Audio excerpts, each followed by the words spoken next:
जय हिंद। आज की इस वीडियो में हम भारतीय मरुस्थल के बारे में पढ़ने वाले हैं। इससे पहले हम ऑलरेडी हिमालय के बारे में पढ़ा था और उसके बाद फिर हम मैदान के बारे में पढ़ लिए थे और इसके साथ ही हमने यहाँ पे पठार के बारे में भी पढ़ा था। मैंने आपको बताया था कि अगर हम पर्वत की बात करते हैं तो वो उसकी आकृति जो है कुछ इस तरीके से दिखती है। अगर हम मैदान की बात करते हैं तो ये पूरी तरीके से समतल और नीचा होता है, लेकिन वहीं पर अगर हम पठार की बात करते हैं तो ये ऊंचाई होता है, मतलब कि हिमालय पर्वत से थोड़ा छोटा और पूरा समतल होता है, लेकिन मैदान से ऊंचा होता है। सेम इसी तरीके से अगर हम भारतीय मरुस्थल की बात करें तो वो पूरा प्लेन ही होता है, मैदान की तरह ही होता है, लेकिन वो पूरा सूखा और रेत पूरा होता है। वहाँ पे पानी की भी बहुत कमी होती है। मैदानी अगर वहाँ पे हम बात करें तो खेती के लिए आपको ज़मीन भी अच्छी नहीं मिल पाएंगे। ये वाला जो रीज़न है वो आपको राजस्थान साइड में देखने को मिलता है। तो चलिए इसके बारे में हम देखते हैं। तो यहीं पे अगर हम बात करें अरावली पहाड़ी के पश्चिमी किनारे पर, यहाँ पे सपोज ये अरावली पर्वत है जो कि राजस्थान में है, तो यहाँ पे ये वाला जो रीजन है ये इसको हम क्या बोलते हैं, ये हमारा मरुस्थल है, राइट। उसके बाद अगर हम यहाँ पे देखें तो थार का मरुस्थल स्थित है। सबसे जो प्रसिद्ध मरुस्थल है वो थार का मरुस्थल है, इसको आप याद रखना। सबसे अगर फेमस मरुस्थल का नाम पूछता है तो वो थार का मरुस्थल है। यह बालू के टिल्लों से ढका एक तरंगित मैदान है। इस क्षेत्र में प्रतिवर्ष 150 मिलीमीटर से भी कम वर्षा होती है, राइट। ये वर्षा को मापते हैं और ये जो वर्षा यहाँ पे होता है 150 मिलीमीटर से भी कम वर्षा होती है। इस शुष्क जलवायु वाले क्षेत्र में वनस्पति बहुत कम होती है। अब ऑब्वियस सी बात है कि जब पानी नहीं होगा, खेती के लिए मैदान नहीं होगा, क्योंकि पूरा रेत भरा हुआ है, तो वहाँ पे वनस्पति तो उग नहीं पाएगा ना। ऐसे ही वनस्पति होंगे जिसको पानी बहुत कम चाहिए, जो धूप में भी रह पाए, क्योंकि वहाँ का जो टेम्परेचर होता है वो 50 डिग्री से भी हाई हो जाता है। तो ऐसे टेम्परेचर में आप देख सकते हो कि जो हम मैदानी वाले क्षेत्र में जो जितने भी वनस्पति देखते हैं वो वनस्पति तो उधर सर्वाइव ही नहीं कर पाएंगे, राइट। इसके साथ ही अगर हम देखें तो इस शुष्क जलवायु वाले क्षेत्र में वनस्पति बहुत कम है। अब ऑब्वियसली बात है कि जब पानी ही नहीं होगा, हमारे पास ज़मीन ही नहीं है उस लिए खेती के लिए, और उस तरीके से हमारा वातावरण नहीं है, तो वनस्पति तो होगा ही नहीं ना। इसलिए इस जो शुष्क जलवायु है वहाँ पे वनस्पति भी बहुत कम होती है। ऐसे ही वनस्पति उगते हैं जिसको पानी की कम आवश्यकता होती है, वही वनस्पति यहाँ पे सर्वाइव कर पाते हैं। वर्षा ऋतु में ही कुछ सरिताएं दिखती हैं। सरिताएं कहने का मतलब यहाँ पे नदियाँ से, नदियाँ कुछ दिखती है और उसके बाद वे बालू में ही विलीन हो जाती है। जैसे ही थोड़ा वर्षा होता है और जैसे ही वर्षा होता है तो कुछ नदियाँ बहती है, और जैसे ही वर्षा ऋतु कंप्लीट होता है तो ये नदियाँ बालू में ही, रेत में ही विलीन हो जाती है। पर्याप्त जल नहीं मिलने से वे समुद्र तक नहीं पहुँच पाती हैं। केवल लूनी ही एक इस क्षेत्र की सबसे बड़ी नदी है। आपको बता दूँ कि अगर मरुस्थल में पूछेगा कि सबसे बड़ी नदी कौन सा है तो आप याद रखना लूनी नदी है जो कि सबसे बड़ी है, राइट। उसके बाद बरकान के अगर हम अर्ध चंद्राकर बालू का टीला, जिसको बरकान बोलते हैं, का विस्तार बहुत अधिक क्षेत्र पर होता है, लेकिन लंबवत टीले भारत पाकिस्तान सीमा के समीप प्रमुखता से पाए जाते हैं। यदि आप जैसलमेर जाएं, कभी आप जैसलमेर जाने की ज़रूरत हो या फिर जाने का मौका मिले तो बरकान के समूह देख सकते हैं। बरकान का जो समूह है मतलब कि रेत का टीला, राइट, भारत और जो पाकिस्तान का बॉर्डर एरिया है वहाँ पे आपको ये देखने को मिलता है। जैसलमेर अगर आप कभी जाते हो घूमने तो आप बरकान का समूह देख सकते हो वहाँ पे, राइट। चलिए, तो ये रहा छोटा सा ही टॉपिक था हमारा जो कि भारतीय मरुस्थल के बारे में हमने देखा। इसके बारे में ज़्यादा क्वेश्चन भी नहीं आते और ज़्यादा पढ़ना भी नहीं होता है। उसके बाद अगर हम तटीय मैदान की बात करते हैं तो ये तटीय मैदान देख सकते हो, मैंने आपको ऑलरेडी बताया था। अगर हम तटीय मैदान के बारे में देखना चाहें तो चलिए, ये हमारे पास आप देख सकते हो मैप है जो कि अभी हमने जस्ट इस वाले एरिया को पढ़ा। मैंने अभी बताया था अरावली श्रेणी, अरावली, तो इसके इस वाले जो रीजन है, इसके इस साइड वाले, ये हमारे पास मरुस्थल है, राइट। तो पर्वत हमने पढ़ लिया, मैदान पढ़ लिया, ये भाग हमने पढ़ लिया, और ये पठार था वो भी हमने पढ़ लिया। अब बचा केवल कोस्टल एरिया, ये वाला रीजन पढ़ना है हमें, जिसको हम क्या बोलते हैं, कोस्टल एरिया, या फिर इसको तट बोलते हैं। और उसके साथ ही हमें अंडमान निकोबार और लक्षद्वीप द्वीप समूह भी हमें पढ़ना है, राइट। तो चलिए इसको देखते हैं। और यहाँ पे अगर हम तटीय मैदान की बात करते हैं तो तटीय मैदान भी मैदान की तरह है, लेकिन वो उसका जो चौड़ाई होता है वो बहुत ही कम होता है। और यहाँ पे भी आपको, क्योंकि एक ये तो समुद्र के किनारे है, तो यहाँ पे अच्छी खासी बारिश हो जाती है और अच्छे खासे पेड़ पौधे, और यहाँ पे खेती के लिए खेती लायक ज़मीन भी बहुत अच्छे से मिल जाती है। और तटीय मैदान की बेसिकली अगर मैं यहाँ पे बात करूँ तो यहाँ पे बंदरगाह आपको देखने को मिलेंगे तट इस साइड ही, और वहाँ पे बहुत सारे व्यापार होते हैं। तो आप जितने भी अच्छे से शहर हैं जो कोस्टल एरिया साइड है वो यहीं पर आपको देखने को मिलते हैं। मुंबई हो गया आपका, बंदरगाह पे भी है, राइट। तो इस तरीके से यहाँ पे देखें तो प्रायद्वीपीय पठार के किनारे मैंने बताया था कि ये हमारा पठार है और यहाँ पे बहुत सारे मैंने आपको नाम भी याद करवाया थे पर्वत के। तो इसका जो ये वाला रीजन है बेसिकली ज़्यादा चौड़ा नहीं है, लेकिन ये वाला जो रीजन है यहीं पे हम इसको बोलते हैं तटीय मैदान, राइट। यह पश्चिम में अरब सागर से लेकर पूर्व में बंगाल की खाड़ी तक विस्तृत है। इधर अरब सागर है और इधर हमारे पास क्या है, बंगाल की खाड़ी। तो यही बोल रहे हैं कि पश्चिम में अरब सागर से लेके पूरब में बंगाल की खाड़ी तक विस्तृत है। पश्चिमी तट, पश्चिमी घाट तथा अरब सागर के बीच स्थित एक संकीर्ण मैदान है। यह मैदान के 3 भाग हैं। तट के उत्तरी भाग को कोंकण, मुंबई तथा गोवा, मध्य भाग को कन्नड़ मैदान एवं दक्षिणी भाग को मालाबार तट कहते हैं। किसकी बात कर रहे हैं, तो चलिए हम देखते हैं। यहाँ पे हम अगर इसको देखें तो मैं इसकी बात कर रहा हूँ। अगर यहाँ पे ये पठार था, ये वाला 3 एरिया है, राइट। ये 3 एरिया हमारे पास है और ये तीनों एरिया का नाम बोला गया है। यहाँ पे मुंबई और गोवा वाला जो रीजन है, मुंबई और गोवा वाला जो रीजन है उसको हम क्या बोलते हैं, कोंकण। इसको हम याद रखना, आप कोंकण के नाम से जानते हैं। ये वाला जो रीजन है इसको हम कन्नड़ के नाम से जानते हैं और इसको हम मालाबार तट के नाम से जानते हैं। तो ये 3 तट यहाँ पे आपको देखने को मिलता है। जो भी मैं आपको लिखने के लिए बोलता हूँ या फिर ध्यान देने के लिए बोलता हूँ, आप याद रखना। आपको ये नाम पूछ सकता है, ऐसे पूछ सकता है कि तटीय मैदान है, उसके बीच वाला जो मैदान है उसका नाम बताओ, तो उसका आप कन्नड़ नाम दोगे। ऊपर वाले को हम कोंकण नाम से जानते हैं और नीचे वाले नाम को हम मालाबार तट के नाम से जानते हैं। या फिर ऐसा भी बोल सकता है कि जो दक्षिणी भाग में है, केरल वाला एरिया में है, वो कौन से तट में बसा हुआ है, तो मालाबार तट में बसा हुआ है, ऐसे आप बता सकते हो।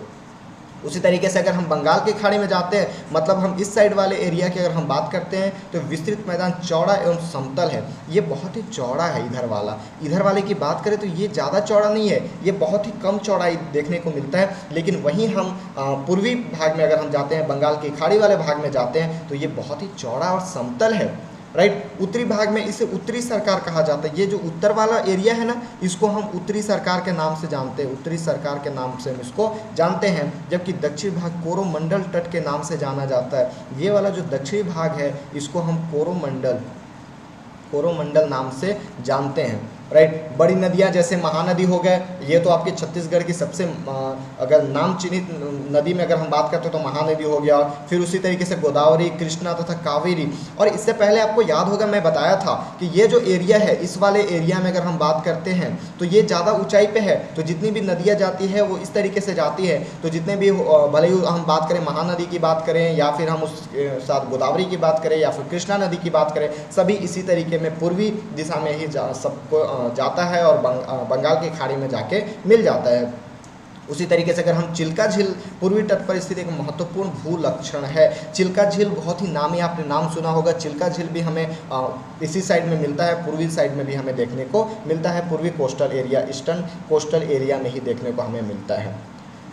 एक चीज़ आप याद रखना है कि जो चिल्का झील है, अभी जस्ट मैंने आपको जिसके बारे में बताया, भारत में खारे पानी की सबसे बड़ी झील है। ये खारा पानी है। ऑब्वियस सी बात है, पहले हम जितने भी झील के बारे में देखा था वो क्या था, मीठे पानी का झील हुआ करता था। लेकिन चिल्का झील एक ऐसा मात्र झील है भारत में जो कि खारे पानी का झील है और यह ओडिशा में महानदी डेल्टा के दक्षिण में स्थित है। ओडिशा जो कि छत्तीसगढ़ का पड़ोसी राज्य है, वहीं पे आपको देखने को मिलेगा। और यहाँ पे जो महानदी जाता है और वो वहाँ पे जो डेल्टा बनाती है, उसी जगह पे आपको देखने को मिलेगा चिल्का झील। तो ये नाम आप याद रखना, जो चिल्का झील है भारत में खारे पानी के लिए प्रसिद्ध है।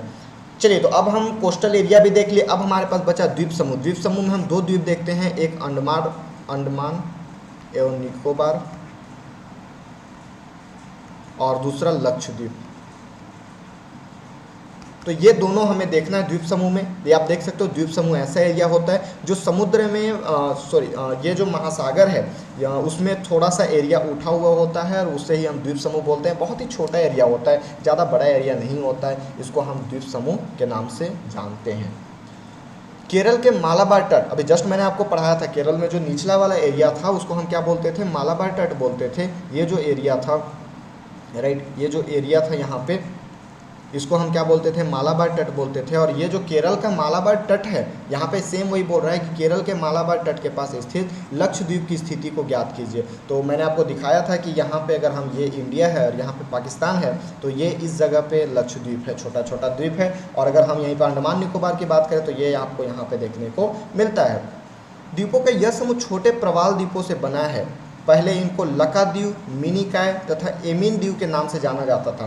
पहले जो लक्षद्वीप का नाम था ना, उसको हम लकाद्वीप के नाम से जानते थे, फिर मिनिकॉय उसका नाम हुआ, एमिन द्वीप। आपको पता ही है कि हम जो नामकरण है वो बदल सकते हैं, राइट। हम किसी भी एरिया का नाम चेंज कर सकते हैं। ये आपको आर्टिकल 2 आपको बताता है। संविधान जब आप पढ़ोगे तो उसमें आर्टिकल 2 आपको बोलता है कि जो संसद है वो राष्ट्रपति के पूर्व अनुमति के साथ, मतलब राष्ट्रपति को बता के किसी भी राज्य का नाम बदल सकती है, किसी भी जगह का नाम बदल सकती है। इसी तरीके से इसका भी नाम पहले लकाद्वीप था, फिर मिनिकॉय हुआ, फिर एमिन द्वीप हुआ, फिर अब जाके हम इसको लक्षद्वीप के नाम से जानते हैं। 1973 में इसका नाम लक्षद्वीप रखा गया। तो ये भी आप याद रख सकते हो कि लक्षद्वीप कब नाम रखा गया, तो 1973 में रखा गया।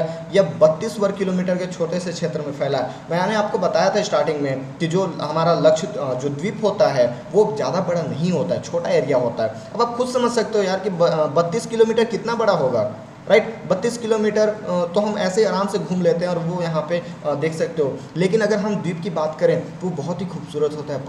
पर्यटन बहुत सारे यहाँ घूमने आते हैं। इसी तरीके से वहाँ पे बहुत सारे पैसा की कमी नहीं होती, वहाँ पे बहुत सारे पैसा दे के उन लोग जाते हैं। तो ये वहाँ पे रहना भी बहुत अच्छी बात है, राइट। उसी तरीके से अगर हम कवारती द्वीप लक्षद्वीप का प्रशासनिक मुख्यालय है। जैसे अगर हम हमारा मुख्यालय देखें तो हमारा जो मेन सिटी है वो रायपुर बिलासपुर है, ठीक है। सारा काम वहीं पे हमारे पास होता है छत्तीसगढ़ में। तो उसी तरीके से अगर हम यहाँ की बात करें तो ये कवारती द्वीप जो है लक्षद्वीप का प्रशासनिक मुख्यालय है। इस द्वीप समूह पर पादप तथा जंतु के बहुत से प्रकार पाए जाते हैं। पिटली द्वीप जहाँ मनुष्य का निवास नहीं है, एक द्वीप है। आप यहाँ पे याद रखना, दो द्वीप अभी मैंने बताया, एक है हमारे पास कवारती और दूसरी पिटली। पिटली में यहाँ पे मनुष्य नहीं रहते हैं, और ये क्या है, मुख्यालय है। तो ये आपको याद रखना, ये मुख्यालय है। वहाँ एक पक्षी अभयारण्य भी है, यहाँ पे एक पक्षी अभयारण्य भी है, और ये चीज़ आपको याद रखना है। अब अगर हम यहीं पे अब बंगाल की खाड़ी में उत्तर से दक्षिण की तरफ फैले द्वीपों की श्रृंखला की ओर ध्यान दीजिए। यह अंडमान और निकोबार है। जैसे कि मैंने आपको बताया कि ये वाला जो द्वीप समूह है इसको हम अंडमान और निकोबार के नाम से जानते हैं। यह द्वीप समूह आकार में बड़े संख्या में बहुल तथा बिखरे हुए हैं। ये बड़े संख्या में ऐसे नहीं है, लेकिन ये ना बिखरे हुए हैं, बहुत अलग अलग। एक द्वीप यहाँ है तो एक द्वीप बहुत दूर है, फिर दूसरा द्वीप कुछ दूरी पर है। तो इस तरीके से बिखरा हुआ है। इसको दो भागों में बांटा है, उत्तर में अंडमान और दक्षिण में निकोबार। मतलब जो ऊपर वाला एरिया है ना, इसको हम अंडमान बोलते हैं, और ये जो नीचे वाला एरिया है इसको हम निकोबार के नाम से जाना जाता है। यह माना जाता है कि यह द्वीप समूह निम्नलिखित पर्वत श्रेणियों के शिखर हैं। यह द्वीप समूह देश की सुरक्षा के लिए बहुत महत्वपूर्ण है। ये जो द्वीप समूह होता है ना, इसको इसलिए हम केंद्र शासित प्रदेश, आपको मैं जब पॉलिटी पढ़ाऊँगा तो वहाँ पर बताऊँगा कि केंद्र शासित प्रदेश क्यों बनाया जाता है। बेसिकली ये जो देश होते हैं, ये जो केंद्र शासित प्रदेश होते हैं, ये जो जगह होते हैं, वो भारत से बहुत ही दूरी पे होते हैं, राइट। और जब दूरी पे होते हैं, ये सपोज यहाँ पे देखो अंडमान निकोबार है। अब अगर कोई यहाँ पे, अगर चाइना वाले, आपको पता है कि चाइना वाले से हमारी दुश्मनी चलती रहती है, कभी लड़ाई होते रहता है। अगर चाइना वाले यहाँ पे आके, यहाँ पे अगर मुख्यमंत्री रहता है, इसको अपने साइड करके और इसको अपने साइड कर लेता, जब तक यहाँ पे दिल्ली में पता चलता तब तक ये अलग हो जाता। इसलिए यहाँ पे केंद्र शासित प्रदेश बनाया गया है। मतलब यहाँ पे मुख्यमंत्री को ज़्यादा पावर नहीं दिया जाता है। सारा काम, जितने भी काम होते हैं वो दिल्ली से होता है, PMO ऑफिस से होता है, और इसीलिए इसको केंद्र शासित प्रदेश। उसी तरीके से लक्षद्वीप को भी केंद्र शासित प्रदेश बनाया गया है। मैं पॉलिटी में आपको बताऊँगा कि केंद्र शासित प्रदेश क्या होता है और कैसे उसको अलग रखा जाता है, राइट। तो ये यहाँ पे आप एक चीज़ नोट कर सकते हो, भारत का एकमात्र सक्रिय ज्वालामुखी अंडमान और निकोबार द्वीप समूह के बैरन द्वीप पर स्थित है। तो एक द्वीप यहाँ पे इंपॉर्टेंट है, बैरन द्वीप, जहाँ पे सक्रिय ज्वालामुखी होता है, मतलब हमेशा ज्वालामुखी आते रहते हैं। तो इस तरीके से ये नोट आप कर सकते हो। चलिए, तो ये हमारा रहा द्वीप समूह के बारे में, अंडमान निकोबार और लक्षद्वीप के बारे में हमने यहाँ पे पढ़ा। अब क्वेश्चन आप करके देखना। विश्वास मानिए, अगर आपने अच्छे से वीडियो को देखा होगा, अच्छे से पढ़ा होगा, ये सारे क्वेश्चन आपसे हो जाएंगे। एंड जितने भी क्वेश्चन है आप करना, सारे इंपॉर्टेंट क्वेश्चन है। यहाँ पे आप देख सकते हो भाबर क्या है, मैंने आपको बताया था, इतने अच्छे से समझाया था आपको भाबर के बारे में। उस तरीके से हिमालय के 3 प्रमुख विभागों के नाम उत्तर से दक्षिण क्रम में, पहला महान था, फिर आंतरिक था, फिर शिवालिक था, इस तरीके से मैंने आपको बताया था। अरावली और विंध्याचल की पहाड़ियों में कौन सा पठार स्थित है, राइट। भारत के उन द्वीपों के नाम बताइए जो प्रवाल भित्ति के हैं, तो ये लक्षद्वीप मैंने अभी जस्ट आपको बताया। उसके बाद अगर हम बात करें निम्नलिखित में अंतर स्पष्ट लिए बांगर और खादर क्या है, तो वो मैंने आपको ऑलरेडी बताया है। और वहाँ पे मैंने बताया था कि नए नए यहाँ पे मिट्टी बनने लगते हैं और जो पुराना हो जाता है उसको हम खादर बोलते हैं, इस तरीके से मैंने आपको बताया था। उसके बाद अगर हम पूर्वी घाट तथा पश्चिमी घाट के देखें तो पूर्वी घाट बहुत ही चौड़ा था, और अगर हम पश्चिमी घाट को देखें तो इसको 3 भागों में बांटा गया है, बहुत ही पतला था। जितने भी नदियाँ होते हैं वो पूर्वी घाट की ओर जाते हैं और वहाँ पर फिर बंगाल की खाड़ी में चले जाते हैं। भारत के उत्तरी मैदान का वर्णन कीजिए, तो मैदान को भी मैंने आपको बताया था, जो मैंने आपको 4 भाग में बताया था। और अगर हम पूर्वी पश्चिमी में जाए तो पंजाब रीजन, उसके बाद कश्मीर का मैदान, उसके बाद फिर मैंने हिमालय मैदान वो बताया था, उसको आप लिख सकते हो। उसी तरीके से अगर हम ऊपर से नीचे आए तो मैंने आपको खादर, बाबर, तराई इस तरीके से बताया था, उसको भी आप यहाँ पर डील कर सकते हो। तो ये रहा आज हमारा जो दूसरा टॉपिक है वो कंप्लीट होता है। दूसरे टॉपिक को हमने बहुत ही अच्छे तरीके से समझा। दूसरा टॉपिक जो हमारा था वो आप यहाँ पे देख सकते हो। और बेसिकली जो हमारा इसको हमने 3 भाग में बांटा है। सबसे पहले हम हिमालय पर्वत श्रृंखला को पढ़े थे, उसके बाद उत्तरी मैदान और प्रायद्वीपीय पठार को पढ़ा था, उसके बाद फिर भारतीय मरुस्थल, तटीय मैदान और द्वीप समूह को हमने आज की इस वीडियो में कंप्लीट किया। आई होप जो भी यहाँ पे हमने पढ़ा है आपको समझ में आया होगा। सो मिलते हैं नेक्स्ट वीडियो में, तब तक के लिए जय हिंद।